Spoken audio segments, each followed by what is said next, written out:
మా బీసీ బిడ్డ సంగారెడ్డి జిల్లా ఎస్పీ గారిని అడుగుతా ఉన్నా, మీ దగ్గరికి వచ్చిన తర్వాత కూడా మీకు కనికరం లేదని అడుగుతా ఉన్నా.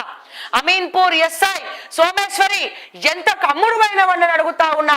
ఎన్ని పైసలు ఈ కుటుంబం దగ్గర, ఇగో ఈ దొంతి నాగేష్ అనే కుటుంబం దగ్గర పైసలు తీసుకొని అమ్ముడు అయినవని చెప్పి అడుగుతా ఉన్నా.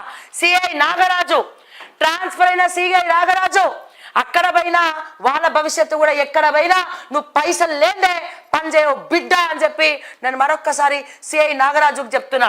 అండ్ అదే రకంగా కొత్తగా వచ్చినటువంటి సిఐ నరేష్, మీరైనా ఫైల్ తెప్పించుకొని ఎంక్వైరీ చేస్తారా అని చెప్పి అడుగుతా ఉన్నా. 3 నెలలు అయింది బిడ్డను ఎత్తుకపోయి. సిగ్గుశరాలు ఉండాలా మీ పోలీస్ డిపార్ట్మెంట్ కి? ఈ తల్లి ఆవేదన కనిపించట్లేదా? వాళ్ళ టిఫిన్ సెంటర్ ఎదుర్కొని బిడ్డల గురించి, వాళ్ళ బిడ్డ గురించి మీ చుట్టూ తిరుగుతూ ఉంటే ఏం చేస్తున్నారని అడుగుతా ఉన్నా. DSP sir, Ravinder Reddy sir, మీ మీద ఇప్పటి వరకు ఒక మచ్చ కూడా లేదు, కానీ ఈ మచ్చ మీ మీద ఎందుకు వేసుకున్నారని అడుగుతా ఉన్నా. ఒక ఆడపిల్లని ఎత్కడంలో, ఒక పసికందుని ఎత్కడంలో, ఒక బాలికని ఎత్కడంలో మీరు ఎందుకు విఫలమైనారని చెప్పి నేను అడుగుతా ఉన్నా ఈ సందర్భంగా. హలో అయ్యా, నమస్తే అండి. నేను జర్నలిస్ట్ శ్రావ్య అండి, ఓకే టీవీ. చెప్పండి. ఇప్పుడు ఈ ఎవరైతే మహారాష్ట్ర నుంచి వచ్చి టిఫిన్ సెంటర్ పెట్టుకున్నారో వాళ్ళ అమ్మాయిని, కాజల్ షిండే అనే అమ్మాయిని దొంతు నాగేష్ అనే అబ్బాయి ఎత్తుకపోయిండు కదండి. మరి 3 months అయిందండి కేసు. వాళ్ళు ఎక్కడున్నారు ఏంటి ఏమన్నా తెలిసిందా అండి? అది సిడిఆర్ లో అనాలిసిస్ చేస్తున్నామండి. ఒక జీమెయిల్ ఐడి దొరికింది, దాంట్లో సస్పెక్ట్ ది నగేష్ అనే పర్సన్ ది. జీమెయిల్ ఐడికి లింక్ ఉన్న ఫోన్ నెంబర్లు కూడా మళ్ళీ ఒకసారి సిడిఆర్ లో పెట్టినాము. ఆ సిడిఆర్ రాగానే వెరిఫికేషన్ చేస్తాం. అంటే కాదండి, ఏదైనా క్షణాల మీద పట్టుకుంటారు కదా పోలీసులు, ఎందుకు ఈ కేసు ఇంత డిలే అవుతుంది? 3 నెలలు అంటే ఇప్పటివరకు ఆ అమ్మాయిని ఎత్తుకపోయి వాడు చంపిండో తెలియదు, ఏం చేసిండో తెలియదు. టెక్నికల్ తో కూడుకున్నది కదా అది. వాడు ఫోన్ యూజ్ చేస్తేనే, ఆమె దగ్గర ఫోన్ లేదు, వాడి దగ్గర ఫోన్ ఉంది.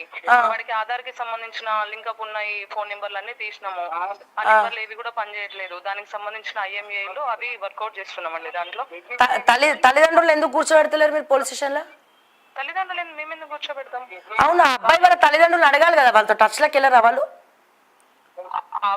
అబ్బాయి వాళ్ళ తల్లి వయసు దగ్గర 70-72 సంవత్సరాలు ఉంటది.